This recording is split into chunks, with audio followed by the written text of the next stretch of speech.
Hello. I am so excited because we are going to talk about the KAM mission today. And this is absolutely my favorite part of Galaxy of Heroes. Every single month, KAM rolls around and it's my bread and butter. So, I've gotten asked a few times to do this, so I figured we might as well just do it before KAM starts next week, and we can hop into everything.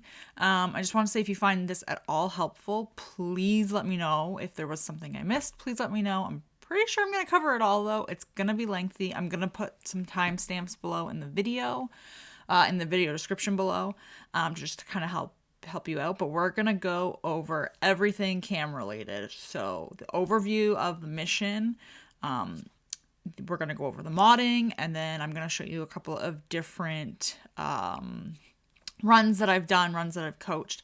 I've been doing it for over a year now, and I usually average between a 90 to 95% success rate. So I do think that I know what I'm talking about when it comes to this mission. That being said, I do have to give Darman Scarata, who is in my HNN server, one of my patrons, a massive shout out, because I did not record any of the footage myself. He managed to record it, all of these runs that we've done, and shared it with me. So because he did that, I can make this for you. Anyway, so we're going to hop into it. And I think what I want to do is start with the overview of the mission. So first things first, I am going to recommend you use Shock and 501st. I know there are a lot of people who want to try Bad Batch. I have seen quite a few Bad Batch runs now. I have yet to see one win. So in my opinion, and in a lot of people's opinions that I've talked to who also coach KAM and stream KAM every month, Bad Batch can work if you get really good RNG, if you have a really clean run. Of course, there's no way to know what's going to happen until once you're in there and what's going on. Shock 501st is just so easy, so much more easy to manage the mission and manage what is happening. If you're burning, just control everything that's going on, okay? So that's the first thing, is I'm going to preach that you use Shock 501st. So the second thing to keep in mind, or the next thing to keep in mind, a lot of people don't realize this, platoons do not affect the mission. So you can start doing these right away when the phase opens. Doesn't matter if your platoons have been filled, it doesn't affect it, okay? So there is that. Then you have the event ability, Stand Your Ground. So we will just jump ahead here in this lovely little video. So Stand Your Ground is in the bottom right corner there. It's the event ability that only the leader has access to, and it kind of looks like that little shadowy human. But what it does is it cleanses Trampled off of your clones or Shock, whoever you choose to use it on. It's not an AoE cleanse, it's just whoever you choose, and you get a little bit of protection back.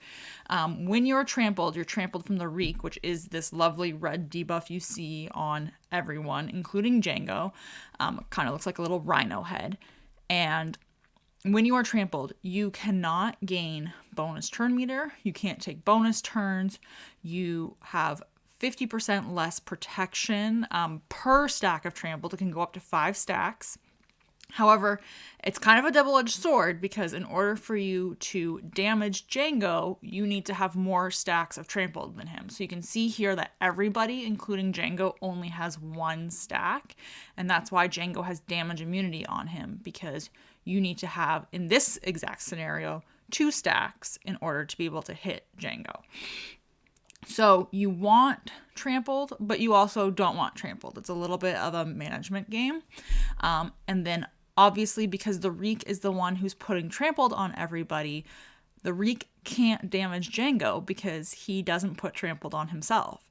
So anytime the Reek hits Jango, all he's doing is removing 100% turn meter from Jango, which is great, but he's also just not actually damaging him.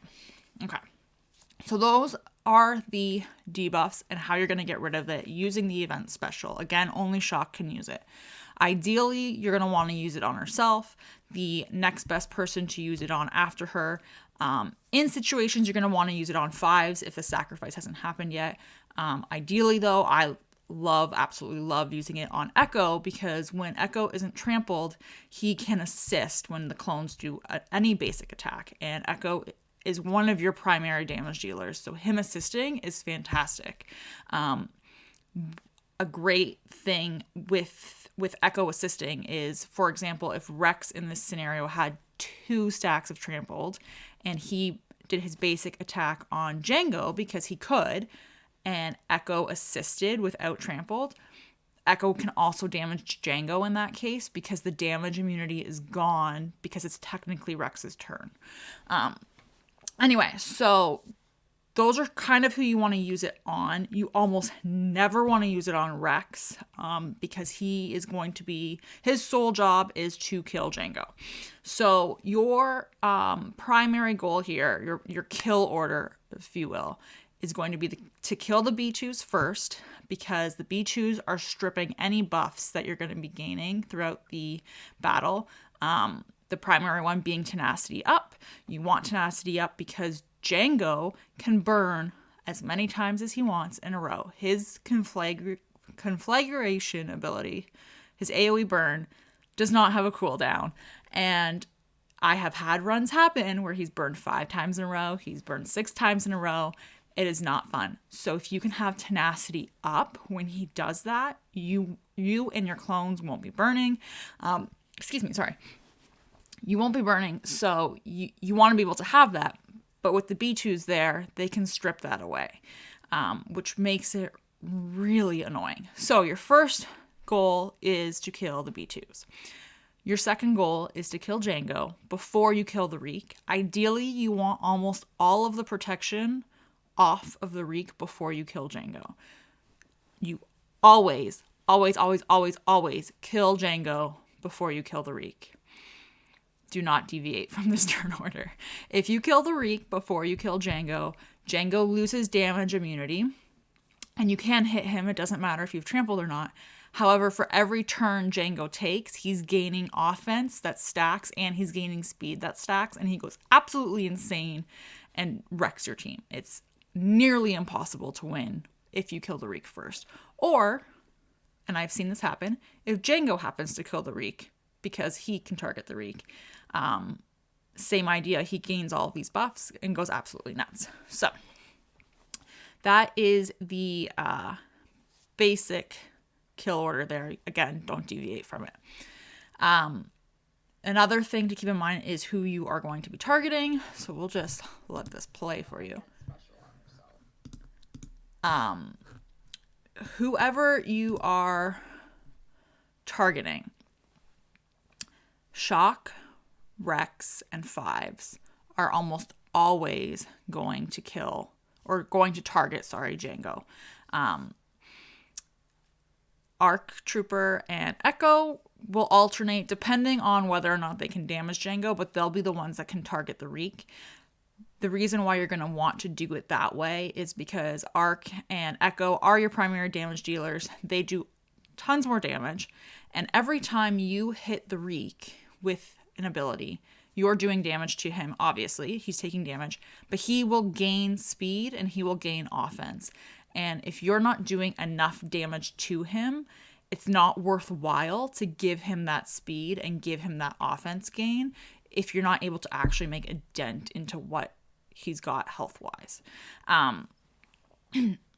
So the clones, all of the clones, have the territory battle buff called Bravery, which means they will deal 5% damage to whoever they are targeting based off of that target's max health.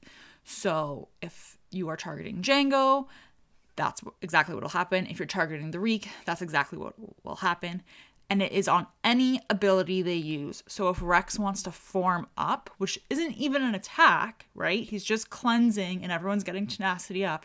He's still doing that 5% health damage because of Bravery, which means if you were to target the Reek when you do that, you still are technically hitting the Reek. The Reek takes reduced damage from health percent damage effects, so i.e. Bravery. So it's not even going to hit him at all. And then you've sped him up and given him higher offense for absolutely no reason. So again, Rex, Shock, and Fives are almost always exclusively targeting Jango. They will start to target the Reek. Obviously, once Jango's dead, you have no one else to hit.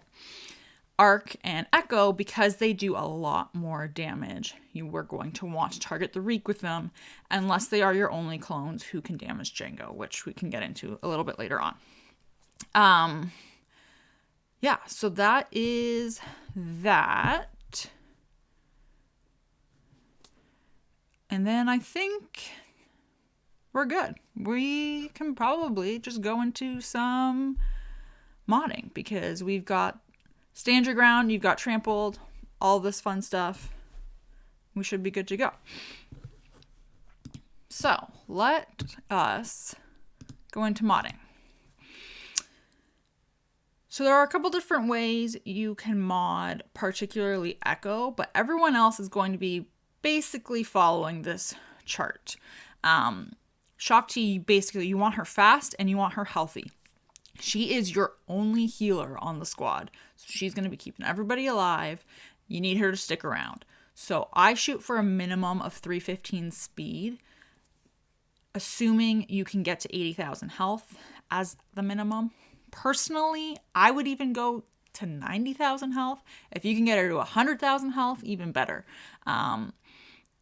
310 speed being the bare bones minimum. If you can get her to, if you have a choice between 315 speed and 80,000 health, or 310 speed and 100,000 health, I would take the 310 speed and 100,000 health. She is a great candidate for a critical avoidance arrow. You don't want her taking a rocket from Jango and dying right away at the start. So if you can put a critical avoidance arrow on her, I would highly recommend it. I would only do it if you're already hitting her health and speed target though, okay?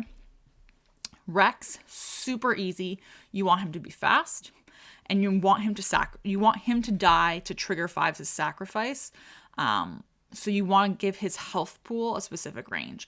So ideally, 300 speed is the minimum, and you want him to be your fastest clone. And health-wise, you want him between 60,000 and 70,000 health.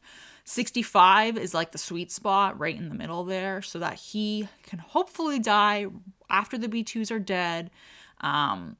Fives can trigger his sacrifice, and you're good to go. He's got all those bonus buffs.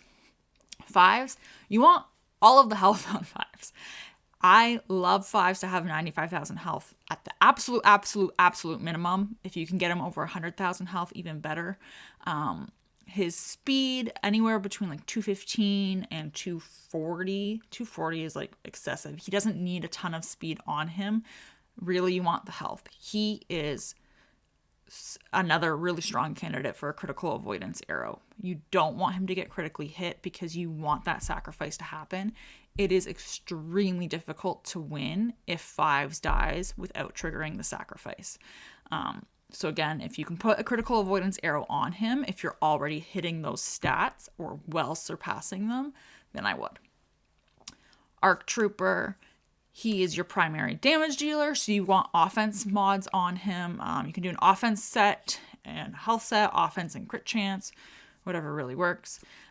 Minimum speed, you want him between 280 and 300.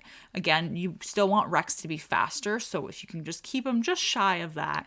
And then his physical damage, not special damage, physical damage, you want to be around 10,000 total.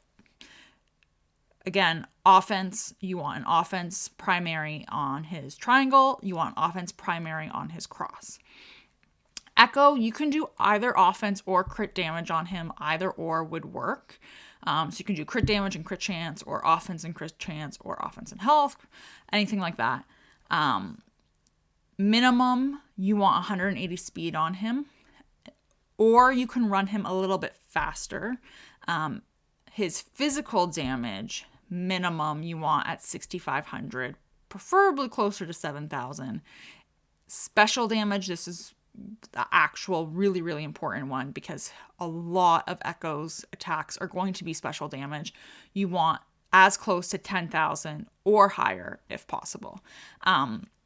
Obviously, if you're running a crit damage set on him, Those numbers can be a little bit lower because he's going to be critically hitting. If those numbers are lower than that threshold, you want him to be faster. So 9,500, let's say for a special damage, you would want him closer to the 240 speed range because you want him to be taking more turns to do more damage. Obviously, the best case scenario for Echo is to have him be relatively quick, 240 to 260, and also hitting hard. So if you can get him over 10,000 and make him relatively fast, even better. You can also put a critical avoidance arrow on him. I forgot to mention you could put one on Arc. Basically, the only person you don't want to put a critical avoidance arrow on is Rex, because you want Rex to die. You want him to trigger the sacrifice. But in order of priority, I would go Shakti first and then Fives, and then Arc and Echo, whichever one you want to differentiate between. Echo is a really good candidate for crit damage primary triangle. If you don't have one, you can put an offense primary triangle on him, but you're going to want an offense cross. You can put offense primary arrows on him and Arc Trooper as well if you need to boost that damage up and you're already hitting the speed target or well surpassing it. I would definitely do that. Other than that, you're going to want a health primary circle on every single clone. Protection does nothing in this battle because you will almost always be trampled. Protection doesn't help you because trampled is taking away 50% of your protection for each stack that you have. So almost always you have at least 50% less, if not 100% less protection. So health primaries if you can, health secondaries if you can. You're going to want your clones and shock in relics, so you're going to want health secondaries that are percentage based, not flat, because that will be a bigger boost. And then in terms of relics for them, the minimum that most people recommend is relic 5 across the board. I have seen it done with less than relic 5, but relic 5 is kind of the bare minimum. The higher you can take them in terms of relics, obviously the more successful you're going to be. It helps, I don't want to say eliminate the RNG because there's always going to be RNG in this mission, but it does help you manage it a little bit more. It helps you more to be more survivable. And obviously the higher relics, the better. The exception here being Rex. I would not take him past relic 5 personally, because again, you want him to be relatively squishy so that he dies. And that's pretty much it in terms of modding. So let's go to the mission because now you can actually see what we are going to do. So the first one I want to show you is an open that is a burn. If it wants to load here. All right. And you should be able to see the whole screen. So I've just paused it real quick. You can see the B2s have 8 stacks of droid battalion. So you're going to want to go after the B2s right away. Jango has damage immunity because nobody is trampled. And yeah, usually the Reek will go first. The Reek or Jango. One of them usually goes first unless your shock is ridiculously fast. So this is one of the scariest opens for most people. Jango burns, Reek tramples. The reason why this sucks is because you now need to cleanse the burning pretty much right away. And it sucks to do it at the beginning because you're wasting, quote unquote, wasting your cleanse. And you don't want to. So you can see we've formed up with Rex. Now, the thing to keep in mind, I'm just going to pause this. Because Rex has formed up, you want to keep that in mind that you don't have that cleanse available anymore. And what's going to happen here, you all have tenacity up. However, the B2s can AoE and they can strip those buffs off of you. So you won't have tenacity up again. And if Jango wanted to be a real jerk, he could burn again. And you would burn in that case because you don't have tenacity up anymore, which means in these specific scenarios, what I like to keep in mind, if Rex has used form up to cleanse, The only other option you have to cleanse if Jango decides to burn again is with Shock T and her assault team, her first special. That's the only other way you're going to be able to cleanse burning off of you. So you want to keep in mind that Rex has just used his form up ability. It's on cooldown. So you don't want to necessarily waste her special just in case Jango burns again. Okay, so back into it. You're going to, again, target the B2s. You're going to stay on the B2s. So with Arc Trooper, you're almost always giving the turret to Echo. You can see he's on the very far right. He's got the blue pants. The consensus with the turret from Arc Trooper is to either put it on your fastest clone, which is almost always Rex, or Echo. You can move it around. You can keep it on the same clone trooper. It's completely up to you. Some people will put it on Rex if he's the only clone that can damage Jango, because then the turret will also damage Jango. I personally subscribe to the philosophy of it goes to Echo and it stays on Echo. I never move it off of Echo unless I absolutely have to, which has only happened once, and I hated doing it. So for me, it goes to Echo, it stays on Echo. With Arc Trooper as well, with his turret ability, you're almost always going to use it, even if it's already assigned. All right, so Echo here has his special available, his bomb, his grenade. I'm aware it's a grenade, not a bomb, but as I like to say with Echo, anytime it's his turn, if it's available, always be bombing. It does so much more damage. It's an AoE, so you can hit the Reek in this case. He's targeted a B2 anyway, but the AoE damage hit the Reek. Because he wasn't targeting the Reek in this case, it didn't actually do bravery to him. It did bravery to the B2. But this is even better in the case when Echo can damage Jango as well, because you're able to hit Jango and the Reek with the AoE, with the bomb. If he's got the turret hits as well. It's just beautiful. And you're pretty much always going to want to do it. So here you can see she had her heal ability available, her training exercises. It's her second special. And you can see, like, ideally, you could heal because Rex is looking pretty worse for wear. But you don't want to heal him. It's very counterintuitive. You want him to die again because you want 5s to trigger his sacrifice so that Rex comes back with all of his extra health and speed and everything like that. So here, 5s used his special. He called Shock to assist. The reason he called Shock to assist is because she is the only one who is able to. She's the only one who doesn't have trampled, so you will pretty much always do that. He's not taunting in this case because he has buff immunity. If he didn't have buff immunity, he would obviously start taunting. And just to keep in mind, Jango and the Reek ignore taunt, so it doesn't matter if you use that ability here, because they're just going to go around him anyway. And if they want to hit him, they can hit him, and if they don't want to hit him and he's taunting, it doesn't matter because they're just going to go around him. So we are just going to try to get this last B2 down. Once the B2s are down, it really just becomes more about managing between Jango and the Reek. The B2s are probably the most annoying thing in this mission, other than Jango consistently burning people. So you can see here we've got the sacrifice. Jango rockets the Reek, which is always really nice to see. Once the sacrifice has gone off, everyone should be dealing more damage, going faster, all this fun stuff.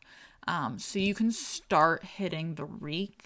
Some people will not do it with Echo. It's Echo's turn right now. If he doesn't have his bomb available. So you can see we just wasted a basic on Jango. Rex can now damage Jango though. So we're going to basic on Jango. You can see his damage immunity's gone. And again, we want to kill Jango before we kill the Reek, but we also don't want to kill him too early. So here you're going to want to do Arc's special again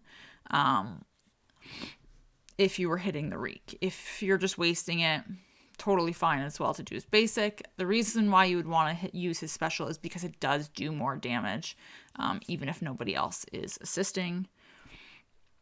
And right now, like, it really just comes down to managing the mission and trying to get through it. So let's speed this up a little bit here, because you can see he's gonna burn again, and we should have Rex's form up ready to go afterwards. Another thing you want to keep in mind with this is you're also going to want to constantly be checking the cooldown on the Reek for his AoE, because that's when he's going to put Trampled back on you.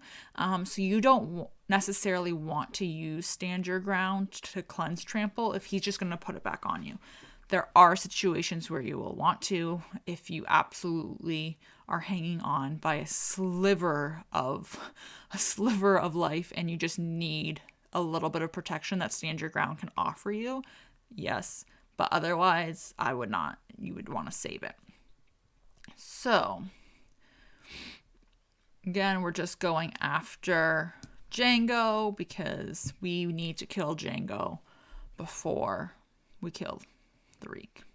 And we still have a ton of protection left on the Reek. You can see he's got more than half of his protection left. So it's way too early to kill Jango. Obviously, he's got Bounty Hunter's Resolve, so you're going to have to kill him twice. But you do want to start chipping away at that protection on the Reek really as soon as you can, because it really helps once Jango is gone to kind of not... It really becomes a race. Once Jango's dead, it's a race between you and the Reek. The Reek only has one option of who he's going to hit, and it's going to be one of your teammates. So here you're going to want to form up with Rex. Even though you have his Rexolate available, you need to get rid of that burning. You need to get rid of that expose. The consensus that I tell everyone, once the B2s are dead, if Rex has his form up available, you want to use it. You always want to have tenacity up because it's going to prevent exposes and it's going to prevent burning. So right now, if Jango wanted to burn, you would not burn because you had tenacity up. Same thing with exposes. You've got tenacity up. They're less likely to land. So you can see we've got Jango pretty much is about to die here. Rex did use his aerial assault on him. So we're going to use the rest of the clones just to kind of beat him down. And the Reek has a good chunk of protection on him still, but it should be fine.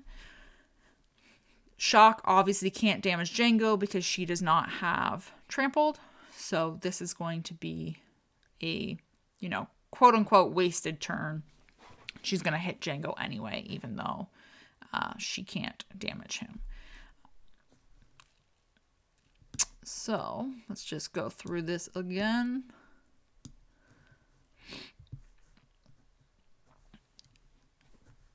All right, so Jango should die here.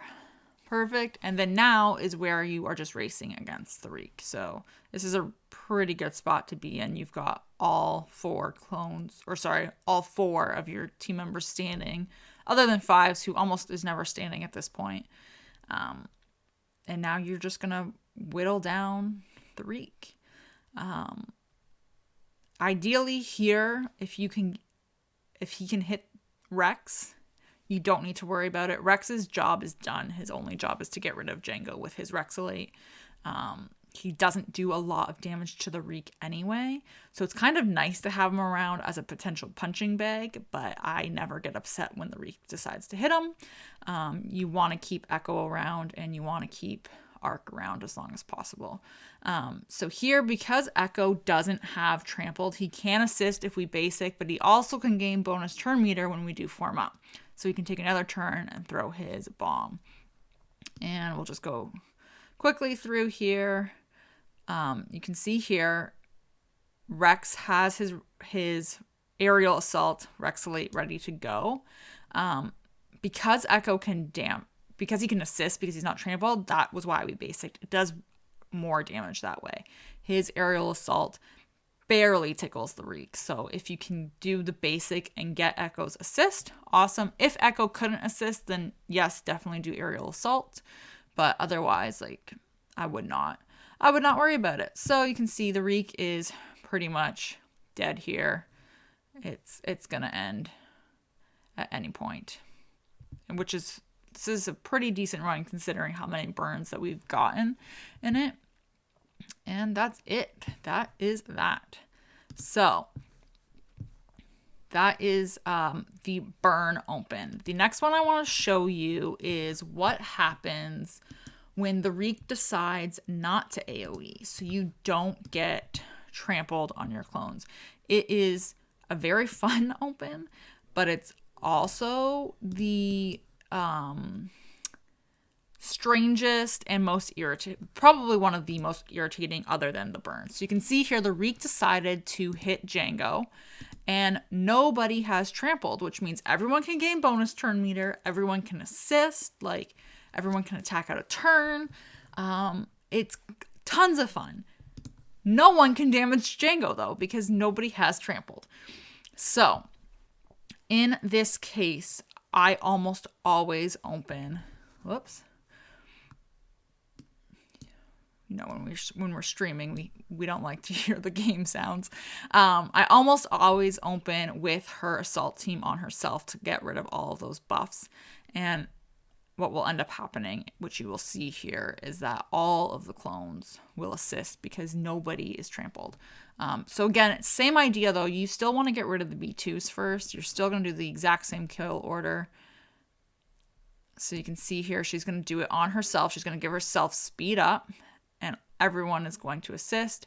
They've all got offense up now because she also assisted on or she attacked again on the B2, and her basic gives everyone offense up. And now, because again, all of the clones can assist, you can call anyone and get rid of the B2. Shock is going to gain bonus turn meter because she's not trampled, and she's gaining it because the B2 is AoEing and the clones are taking damage.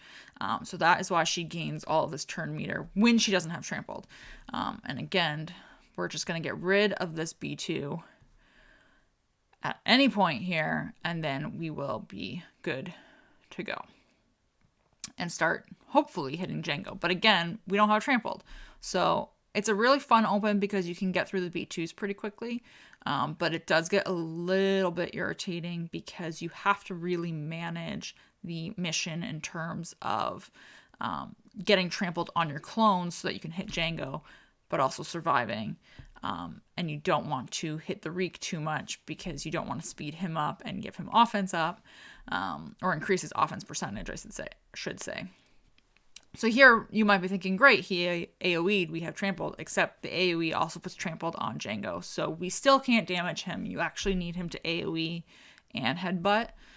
So now Fives is the lucky soul who can damage Jango for now until he decides to sacrifice. And yeah, we are just going to fast forward through this one a little bit as well because these are quite lengthy. But here, so everyone has trampled. Because we didn't have trampled at the beginning, we didn't use the event special. So now would be the prime opportunity to do it on Shock because you do want her gaining bonus turn meter. You want her to be able to, assist if necessary, anything like that. It's perfect to make sure she can do that. And again, you still want to be keeping an eye on the cooldown on the Reek to make sure he's not going to AoE and put trample right back on you before you use it. And we still don't have a 5 sacrifice here, which is awesome.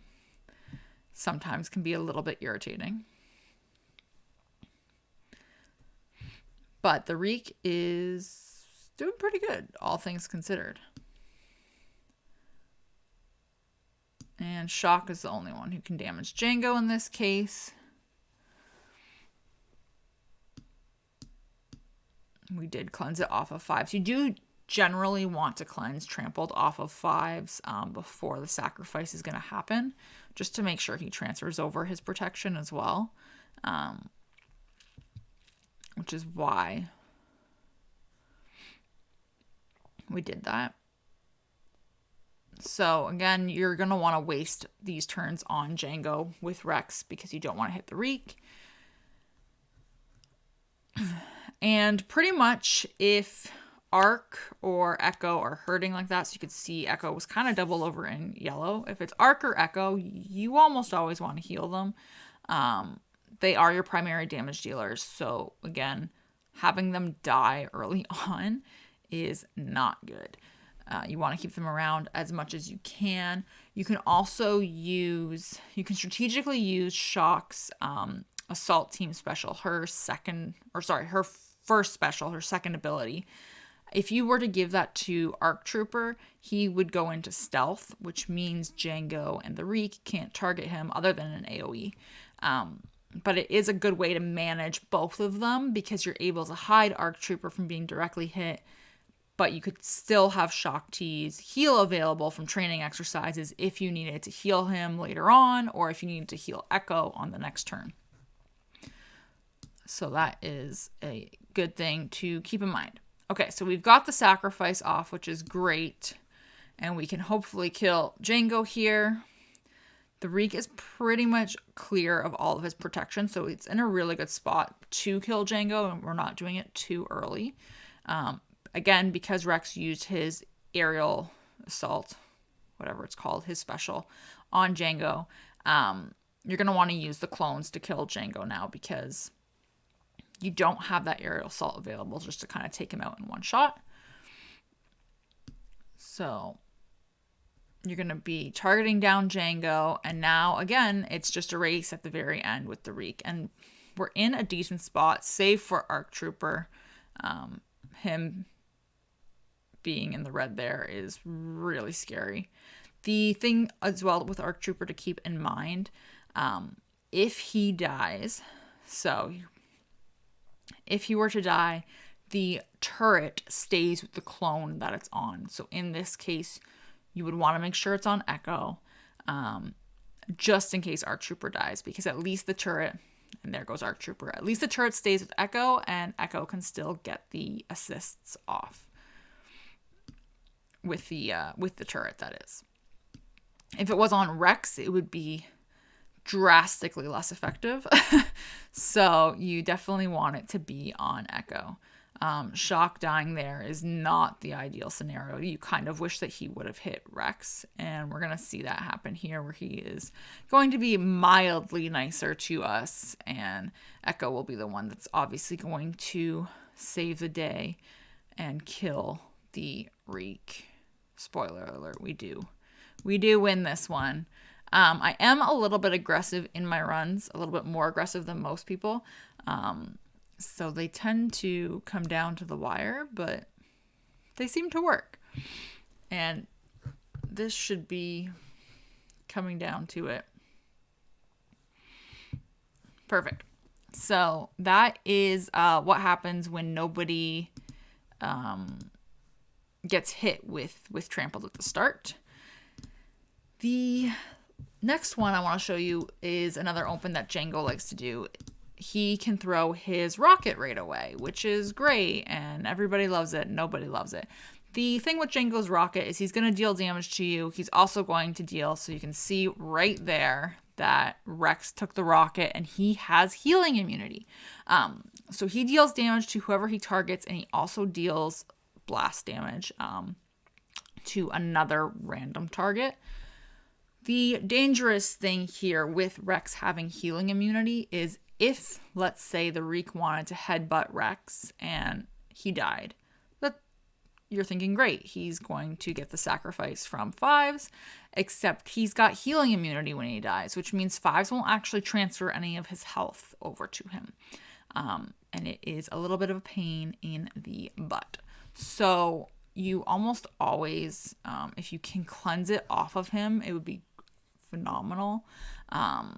Or if you can manage it on him, great. It's a little dicey. It's a little bit scary. Again, only because if he does die and 5 sacrifices, he's not going to get any of that health.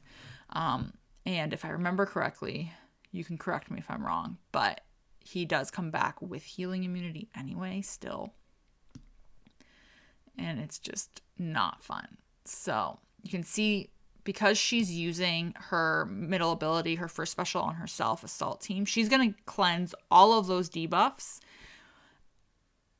And she's giving herself speed up, which is a really good thing. She is one of the best people to use that ability on. I alternate it between her and Arc Trooper regularly. And because Jango didn't burn, he only used his rocket, we know that we have Rex's form up available in the case that Jango decides that he wants to burn. But the best case now is if Rex were to die, he will get the health transferred over to him from 5s, which is beautiful. So, you can see here, he's about to die, and there goes 5. So he did get all of that health back, all of the protection, and now we can just go ahead. It is obviously a little early. The B2 is still up, and ideally you want it to happen after that. But because he took a rocket at the start, it is more likely that you're going to get a sacrifice earlier in the run. Just because there's just so much health that's been taken off of Rex from the get-go. And generally speaking, he is your weakest clone in terms of health. Or you want him to be at least, so that you can get the sacrifice to go to him specifically. But here we are, the B2s are down. So form up is a great opportunity here. We can get the tenacity up so that if Jango wanted to burn, because there is no cooldown again, remember that. There's no cooldown on his burn. But if he wanted to and you had tenacity up, burning wouldn't actually stick. If the Reek wanted to AoE or headbutt, you're less likely to get stuck with an expose on your clones, which is great. You don't want to be exposed. Not in this. So that is your rocket open. It is extremely annoying, especially if he does keep rocketing. But we can fast forward here. He does go on to win this one as well. The one thing that can happen with the rocket, and I have seen this happen twice in over a year, and it is awful. Jango will rocket Rex, and the extra damage will go to 5s.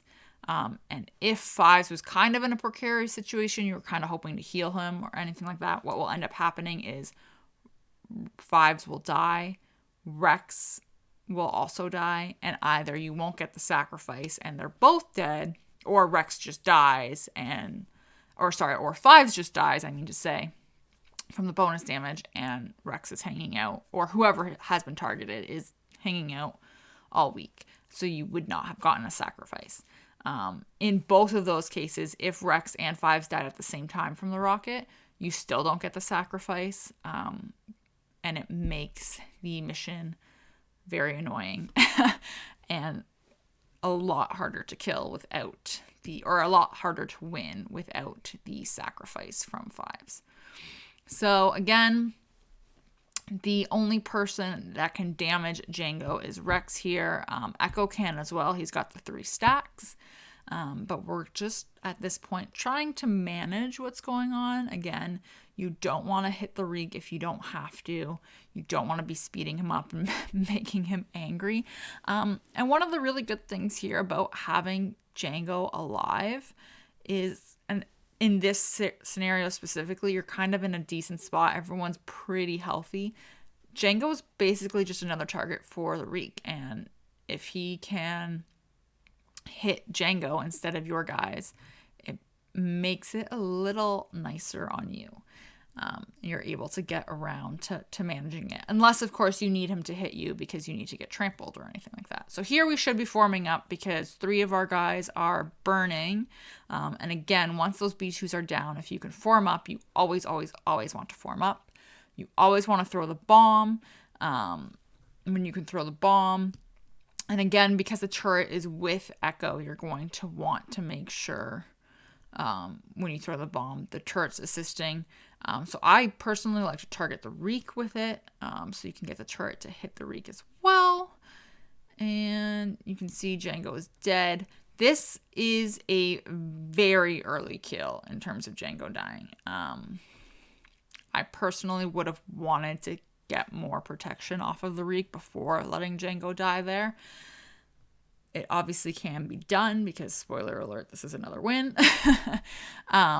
But sometimes you don't want to mess around in terms of killing Jango, because once you've killed him once, just like in any other game mode with the bounty hunters, when they have that bounty hunters resolve, you kill them once, they come back. If they kill somebody, they get that bounty hunter's resolve back. It's the same thing here. Because Rex is looking a little worse for wear, you kind of don't want to toy around with Jango in that case, because he could theoretically rocket Rex, he could do anything to Rex, and land that kill, and he gets bounty hunter's resolve back, and now you have to kill him twice still. So you have to kill him again and then kill him again. So sometimes you just kind of want to get rid of Jango before he does anything too stupid. There goes Rex, in this case, from the Reek as well, which is pretty much perfect. You don't want him hitting Arc or Echo or Shock, and then, you know, those are the guys you want to keep around for as long as possible. So these are kind of the weird opens. So you've got one. This obviously was one where Jango shot the rocket at the beginning. We had one where we didn't have trampled, and we had one with burn. In my experience, I have no data that backs this up, so you can tell me if you've seen otherwise. The burn open is one of the more common ones, but I want to show you the standard open. So we know we're going to win this. You can tell the Reek's in the red. Losing this right now would just be awful, but it should be fine. It will be fine. I already know the outcome.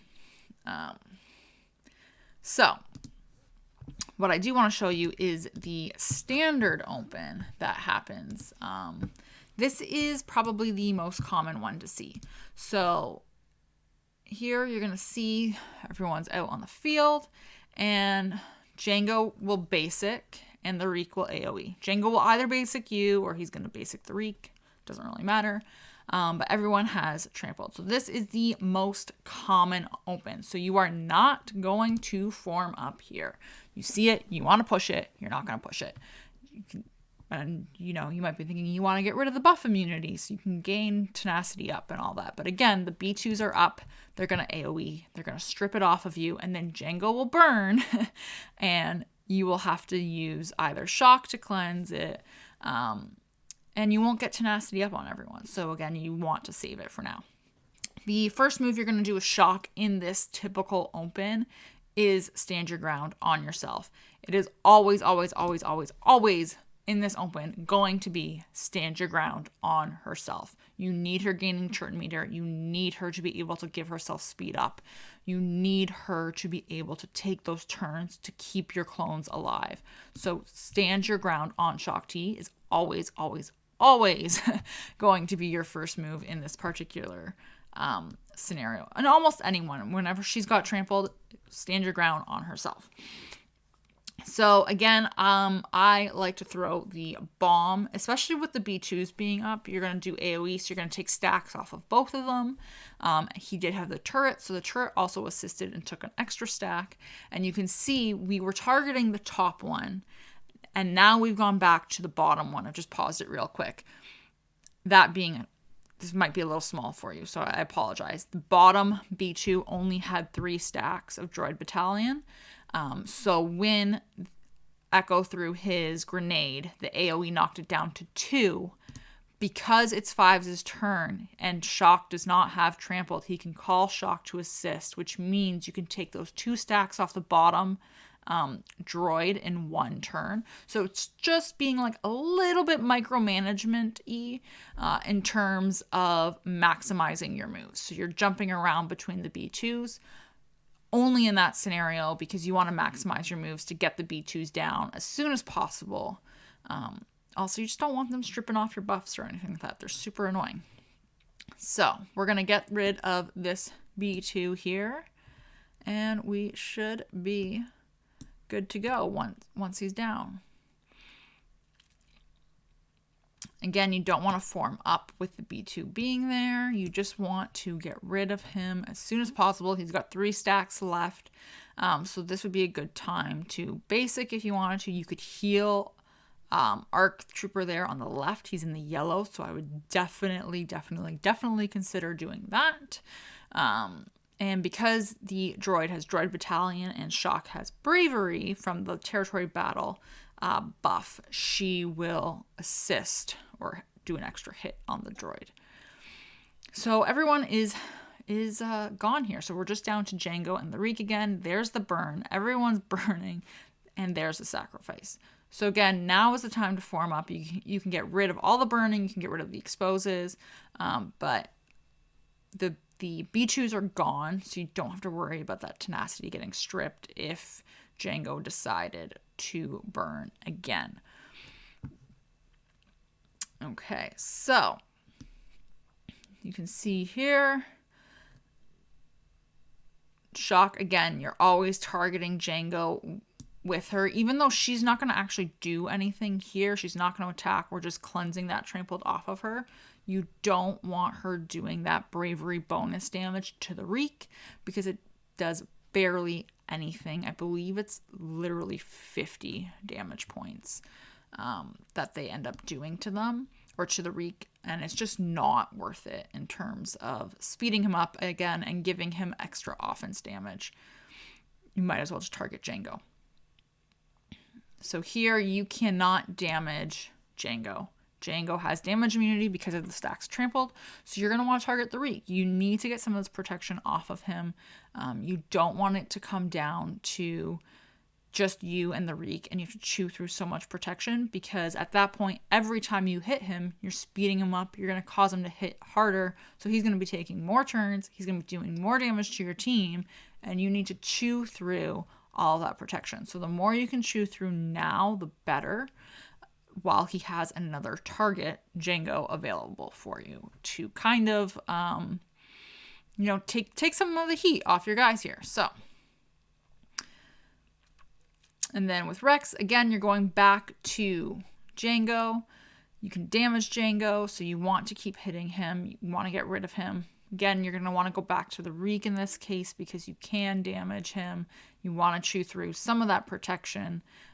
This would be a great opportunity to throw the bomb because you'll have the turret assist, and he does extra damage with the bomb. And again, so we've killed Jango the one time, and you're just going to want to get through him. Again, you can see the Reek is almost clear of all of his protection, so it's a perfect time to kill Jango. Obviously, if you can get rid of more protection on him, that's even better. But there really is not a lot to worry about. Everyone is pretty healthy still, so you can, play with your food a little bit here, so to speak. And again, you're going to target Jango with Shock. Even though she can't damage him, you don't want to be doing that bonus damage to the Reek. It doesn't do anything, and you're just going to make him hit you harder. So, even though, I'll just pause this again, even though Jango has damage immunity, or because of Shock not being able to damage him, this is something to keep in mind. When she basics on him, she's not doing any damage to him, but she is giving everyone offense up. So it's really good to keep that in mind, that even though she can't physically damage him, she's helping out the entire team there chew through him faster, and also chew through the Reek faster because of having damage up. So here would be a good opportunity to target the Reek and throw the bomb because of the AoE killing Jango there. And you've got the turret to assist you hitting the Reek. So it's a little bit better in terms of management to do it that way. Again, everyone looks pretty good. So here we did stand your ground on Echo. You can see the Reek's AoE in the top right. He's got 7 on his cooldown until his AoE. So he is not going to put trampled back on anyone unless he headbutts them. He could theoretically headbutt Echo. It's a risk that we're willing to take. But here you can get the turn meter, which is exactly what ended up happening. But because Rex did form up Echo got the bonus turn meter, so it's his turn again, which is great because, again, he is one of our primary damage dealers. So you want him to be taking turns as much as possible. Okay, guys, so I'm going to fast forward this. We've been going for a while now. It's been almost an hour. But you can see, super straightforward. Once you get rid of Jango, it's really just about management, and just keeping in mind that shock is your only healer. And you also want to keep in mind that stand your ground is not a heal. You do get a little bit of protection back with it, but all it's doing is removing trampled. You're not actually healing. So Shock T is the only one who can heal you with her training exercises special. So you want to keep that in mind. If you, in terms of needing health regenerated back to you, you don't want to just, randomly use that ability and then not have it available when you need it. But that is basically everything that goes through my brain when I do the KAM mission. If you have any questions, if you feel that I did not explain something clearly, please let me know. But if you have any questions, drop them below. I hope this is helpful, and I hope you all enjoy earning your KAM shards next week. And again, if you have questions, if you need to go over modding, anything like that, drop it below. Hop in the Discord server. There are tons of us in there that love this mission, but myself in particular. And we can get you a KAM shard. Okay, guys? I will see you next time.